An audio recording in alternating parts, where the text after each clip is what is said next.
A college basketball game turned into one of America's most enduring unsolved mysteries. 5 young men vanished after what should have been an ordinary night out. Welcome to the Unexplained and Paranormal Report, where we investigate mysterious events, hauntings, strange encounters, and everything unexplained. Months later, 4 of them would be found dead deep in the California mountains. Nearly 50 years later, no one knows exactly what happened. This is the story of the Yuba County Five. On February 24th, 1978, 5 young men between the ages of 24 and 32 attended a college basketball game in Chico, California. None of them ever made it home. The 5 men, Bill Sterling, Jack Hewitt, Ted Wire, Jack Madruga, and Gary Mathias, would become known as the Yuba County Five. All 5 had either a mild intellectual disability or a psychiatric condition. Friends and family described them as responsible men who were excited for a basketball tournament the following morning.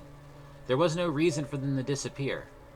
After the game, the 5 men stopped at Burr's Market in downtown Chico, purchasing snacks and sodas shortly before the store closed around 10 p.m. It would be the last confirmed sighting of them. Several days later, Jack Madruga's Mercury Montego was found abandoned on a remote mountain road in Plumas National Forest, nearly 70 miles from the route the 5 men should have taken. The car was stuck in the snow at an elevation of about 4,400 feet, not far from where the road had been closed for the winter. Tire tracks showed someone had repeatedly tried to free the vehicle before abandoning it. According to Jack Madruga's parents, he disliked cold weather, had never been to those mountains, and rarely let anyone else drive his prized Mercury Montego. So why did a man who avoided the mountains drive nearly 70 miles into them on a freezing February night? And why did 5 responsible young men leave the safety of their car and disappear into the wilderness?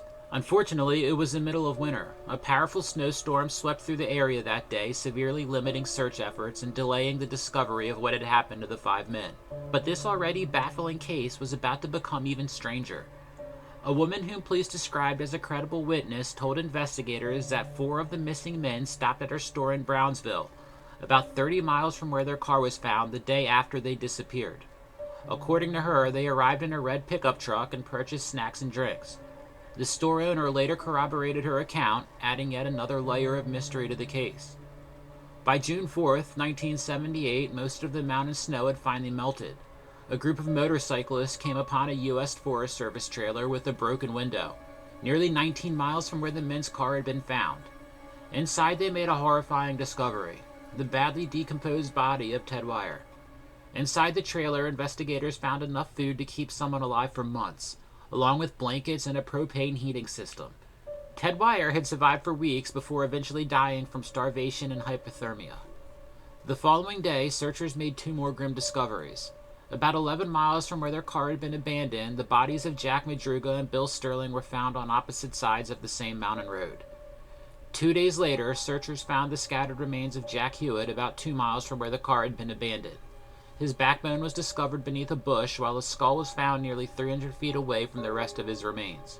Investigators concluded he had died from hypothermia. Gary Mathias was never found. Nearly 50 years later, no trace of him has ever been discovered. Investigators believe Gary Mathias may have stayed with Ted Wire in the trailer for a time, but one question has never been answered. How did they travel nearly 19 miles from the abandoned car through rugged mountain terrain in the middle of winter? And what happened to Gary Mathias?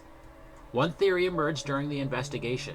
Police learned that Gary had friends in the nearby town of Forbestown, raising the possibility that the group took a wrong turn while trying to visit them. But that theory has never fully explained the strange decisions the men made after their car became stranded. Other theories suggest the men may have been targeted or witnessed something they weren't supposed to see, forcing them into the mountains. Others believe Gary Mathias may have played a role in what happened that night. However, investigators never found evidence proving either theory. Nearly 50 years later, the mystery of the Yuba County Five remains unsolved. What do you think happened? Let us know in the comments.